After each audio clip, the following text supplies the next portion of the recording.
گناہوں کی معافی مانگنا۔ اگر اللہ تعالیٰ انسان کے گناہ معاف کر دے گا تو انسان کے باقی کے سارے اعمال کیا ہو جائیں گے؟ ٹھیک ہو جائیں گے۔ اب پہلا حصہ جو تھا حدیث کا کہ لا الہ الا اللہ، اس میں اللہ تعالیٰ کی توحید کے اقرار کو اپنے عمل اور عقیدے سے اظہار کرنا یہ سب سے فضیلت والا عمل ہے۔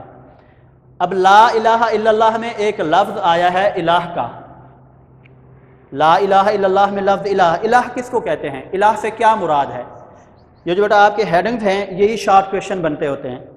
الہ سے کیا مراد ہے؟ الہ کس کو کہتے ہیں؟ الہ کی کیا تعریف ہے؟ الہ سے مراد ایسی ذات ہے جس کی عبادت کی جائے، جس سے بے پناہ محبت ہو، عقیدت ہو۔ وہ کون سی ذات ہے؟ وہ اللہ ہی کی ذات ہے جس نے ہمیں پیدا کیا، ہمیں عقل اور بصیرت عطا کی، ہمیں نہ صرف زندگی دی بلکہ زندگی کی تمام نعمتیں عطا کی۔ یہاں تک الہ کی کیا ہے؟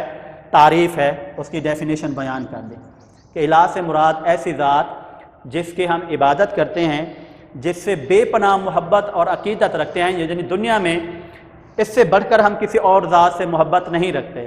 پہلا نمبر اللہ تعالیٰ کی ذات کا محبت کا، دوسرے نمبر پر ہمارے آقا علیہ الصلاۃ والسلام صلی اللہ علیہ وآلہ وسلم نبی کے ساتھ محبت ہوتی ہے، اور پھر جو ہے نا اس کے بعد والدین کا درجہ آتا ہے، اس کے بعد کوئی محبت نہیں ہوتی، اور عقیدت جو ہے وہ بھی اللہ تعالیٰ سے سب سے زیادہ ہونی چاہیے۔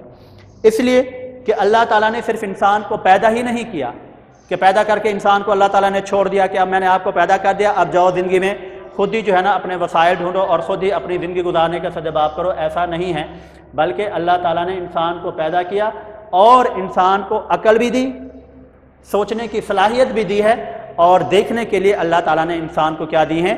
یہ دو آنکھیں بھی دی ہیں، تو یہ بھی اللہ تعالیٰ نے انسان کو عطا کی ہیں، بلکہ زندگی کی تمام نعمتیں بھی عطا کی ہیں کہ انسان کو دنیا کے اندر رہتے ہوئے جن چیزوں کی ضرورت ہوتی ہے اللہ تعالیٰ نے ان چیزوں کے وسائل بھی پیدا کر دیے ہیں، ان کا سدباب بھی کر دیا ہے۔ تو یہاں تک الہ کی تعریف ہوگی۔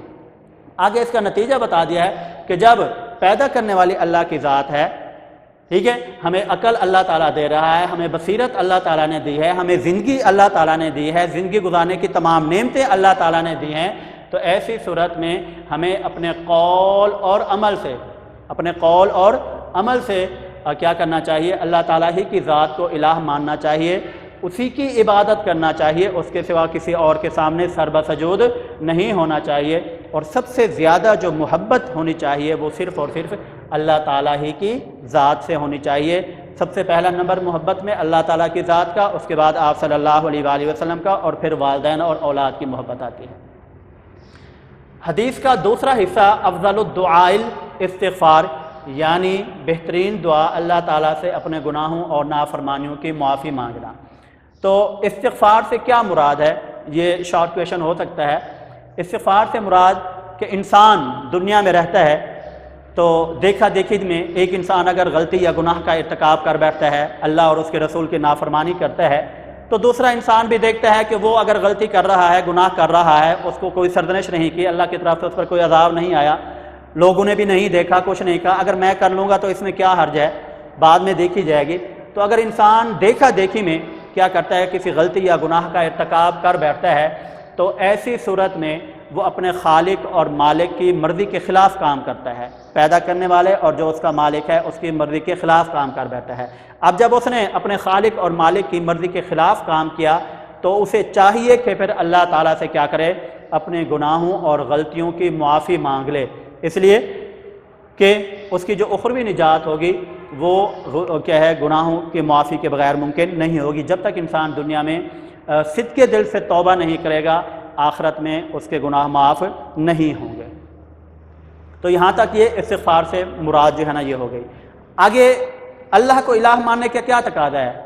لفظ لا الہ الا اللہ میں ہم نے الہ پڑھا کہ ہم نے اللہ کو ہی معبود حقیقی مانا ہے، تو اب اللہ کو جب ہم نے معبود حقیقی مان لیا ہے کہ وہی ہمارا خالق بھی ہے، مالک بھی ہے، اسی نے ہمیں پیدا کیا ہے، ہمیں عقل و بصیرت عطا کی ہے، ہمیں زندگی دی، ہمیں زندگی کی تمام نعمتیں بھی عطا کی ہیں، تو پھر وہ اللہ تعالیٰ کی ذات بھی ہم سے کچھ تعالیٰ کو معبود حقیقی مانتے ہیں، اللہ کو ایک مانتے ہیں، اسے ہی خالق و مالک مانتے ہیں، تو پھر وہ اللہ کی ذات ہم سے مطالبہ کرتی ہے۔ وہ مطالبہ کیا کرتی ہے؟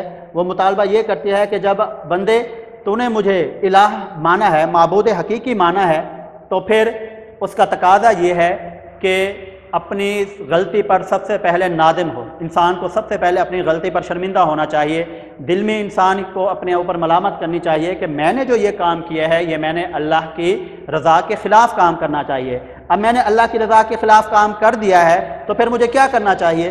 تو پھر مجھے یہ کرنا چاہیے کہ مجھے اللہ تعالیٰ سے اپنی اس غلطی یا گناہ کی کیا کرنی چاہیے؟ معافی مانگنی چاہیے، اللہ تعالیٰ سے توبہ استغفار کرنا چاہیے۔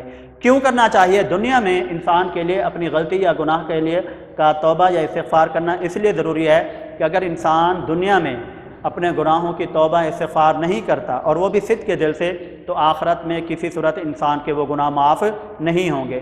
تو گناہ پر صدق کے دل سے توبہ استغفار کرنا ضروری ہے۔ اور ایک بات بھی یہ بھی یاد رکھیں کہ توبہ انسان کی اس وقت قبول ہوتی ہے کہ جب انسان دوبارہ اس گناہ کی طرف نہ جائے۔ اگر آپ دن میں 5 مرتبہ نماز ادا کرتے ہیں اور 5 مرتبہ اللہ تعالیٰ سے وعدہ کرتے ہیں کہ یا اللہ میں توبہ کرتا ہوں، اس گناہ کو معاف کر دے، آئندہ میں یہ گناہ نہیں کروں گا، اور پھر مسجد سے نکلتے ہی دوبارہ ہم وہی کام شروع کر دیں، مثال کے طور پر وہ جھوٹ بولنا شروع کر دیں، غیبت کرنا شروع کر دیں، چوری ڈاکہ شروع کر دیں، ایسی صورت میں انسان کی توبہ استغفار قبول نہیں ہوتی۔ توبہ زندگی میں صرف ایک بار ہی ہوتی ہے، اور پھر انسان دوبارہ گناہوں کے قریب نہ جائے۔ صرف اس گناہ کے قریب نہیں، بلکہ جو بھی گناہ ہیں، جو بھی غلطیاں ہیں جو اللہ اور اس کے رسول کی مرضی کے خلاف ہیں، ان کے خلاف جو ہے نا اگر نہیں جائیں گے تو تب جا کر ہماری توبہ استغفار قبول ہوگی۔ اور ہماری آخرت کی نجات ہے وہ بھی اس توبہ کے ساتھ وابستہ ہے کہ جب تک دنیا میں ہم توبہ استغفار نہیں کریں گے ہماری آخرت میں بھی نجات ممکن نہیں ہو سکتی۔ تو اللہ کو الہ ماننے کا تقاضا یہ بھی شارٹ کویشچن ہو سکتا ہے، تو اس کے لیے ہم کہ اللہ تعالیٰ کو الہ ماننے کا تقاضا یہ ہے کہ انسان اپنی غلطی یا گناہ پر نادم اور شرمندہ ہو۔ سب سے پہلے تو دل میں انسان ملامت کرے، اور کوئی انسان یہ کہہ نہیں سکتا کہ میں تو گناہوں سے پاک ہوں۔ معصوم صرف اور صرف انبیاء کی ذات تھی، اس کے علاوہ دنیا میں کوئی بھی انسان جو ہے نا گناہوں سے پاک نہیں ہے۔ تو انسان ہے، خطا کا پتلا ہے، گناہ ہو جاتا ہے، تو جب گناہ ہو جائے تو پھر انسان کو اس گناہ پر ڈٹے رہنا نہیں چاہیے، بلکہ فوراً جو ہے نا کیا کرنا چاہیے؟ دل ہی دل میں ملامت کرنی چاہیے، شرمندہ ہو انسان اللہ کے سامنے، اور پھر اللہ کے سامنے کیا ہو جائے؟ سر بسجود ہو جائے اور اللہ تعالیٰ سے توبہ و استغفار کر لے۔ آخری بات، اب ایک انسان نے اللہ کو الہ بھی مان لیا، معبود حقیقی بھی مان لیا، اللہ کا تقاضا بھی پورا کر دیا کہ اپنی غلطی یا گناہ پر نادم اور شرمندہ ہو کر اللہ تعالیٰ سے معافی بھی مانگ لیتا ہے۔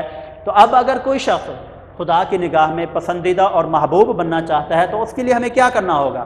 دنیا میں بھی اگر ہم کسی کی نگاہ میں پسندیدہ اور محبوب بننا چاہتے ہیں تو اس کے لیے ہمیں کچھ نہ کچھ کرنا پڑتا ہے، تو تب جا کر اس بندے کے دل میں ہمارے لیے محبت پیدا ہوتی ہے، ہماری عزت جو ہے نا اس کے لیے بڑھتی ہے، اس کے دل میں بڑھتی ہے۔ تو اگر اللہ کی نگاہ میں ایک انسان پسندیدہ اور محبوب بننا چاہتا ہے تو پھر انسان کو کیا کرنا ہوگا؟ اس کے لیے بھی اللہ کے رسول صلی اللہ علیہ وآلہ وسلم نے ایک عمل بتا دیا، اور بہت ہی آسان عمل ہے، کوئی مشکل نہیں ہے، اس کے لیے ہمیں کوئی دولت خرچ کرنا نہیں پڑتی، ہمیں کیا ہے الگ سے وقت نہیں دینا پڑتا، بلکہ اس کے لیے یہ فرمایا گیا ہے کہ انسان چل پھر رہا ہے، کھڑا ہے، بیٹھا ہے، لیٹا ہوا ہے، ٹھیک ہے، کسی بھی حال میں ہے، الا یہ کہ گناہ کی حالت میں نہ ہو، گناہ نہ کر رہا ہو، بلکہ عام جو ہمارے زندگی کے معاملات ہوتے ہیں، روٹین کا جو ورک ہوتا ہے، وہ کام کرتے ہوئے کیا کرنا چاہیے؟ اسے دل و جان سے لا الہ الا اللہ کا ذکر کرنا چاہیے، اور دوسرے نمبر پر استغفر اللہ کا اظہار کرنا چاہیے۔ یہ وہ دو عمل ہیں جن کے ذریعے انسان اللہ اور اس کے رسول کی نگاہ میں پسندیدہ اور محبوب بن سکتا ہے۔ جب اللہ کی نگاہ میں کیا بن جائے گا؟ انسان پسندیدہ اور محبوب بن جائے گا، تو پھر اللہ تبارک و تعالیٰ اس انسان کے دل میں جو ہے نا وہ گناہ کا شائبہ تک بھی پیدا نہیں ہونے دے گے، اور وہ انسان گناہوں سے بھی بچ جائے گا، اور جو اس سے پہلے ہو چکے تو وہ انسان خود بخود اللہ تعالیٰ اس کو توبہ استغفار کرنے کی توفیق بھی دے دیں۔ تو لا الہ الا اللہ میں اللہ تعالیٰ کے وحدانیت پر ہمارا ایمان کیا ہوتا ہے؟ پختہ ہوتا ہے، اور استغفار سے انسان جو گناہ یا غلطی کر بیٹھتا ہے جانے میں یا انجانے میں، تو توبہ استغفار سے کیا ہو جاتی ہیں؟ وہ گناہ انسان کے چھل جھڑ جاتے ہیں۔ اس حدیث میں ایک MCQ بنتا ہے کہ لا الہ الا اللہ، اس کو ہم کیا کہیں گے؟ ذکر کہیں گے، تسبیح کہیں گے، ٹھیک ہے، تحلیل کہیں گے، یا یہ کیا چیز ہے؟ تو آپشن میں اگر آ جاتا ہے کہ تسبیح، تحلیل، ٹھیک ہے، تو یہ تسبیح ہے لا الہ الا اللہ. یہ عموماً ہم جو ہے نا کیا کرتے ہیں، گنتی میں شمار کرتے ہیں، یا تسبیح کے دانوں کے اوپر ہم گنتے ہیں لا الہ الا اللہ کہ ہم نے 100 دفعہ پڑھنا ہے، 33 دفعہ پڑھنا ہے، جتنی بھی تعداد میں پڑھنا ہے. تو لا الہ الا اللہ یہ کیا ہے؟ تسبیح ہے. امید ہے کہ آج کا سبق آپ کو سمجھ آ گیا ہوگا. انشاءاللہ کل ہم نئے سبق کے ساتھ حاضر ہوں گے. السلام علیکم ورحمۃ اللہ وبرکاتہ.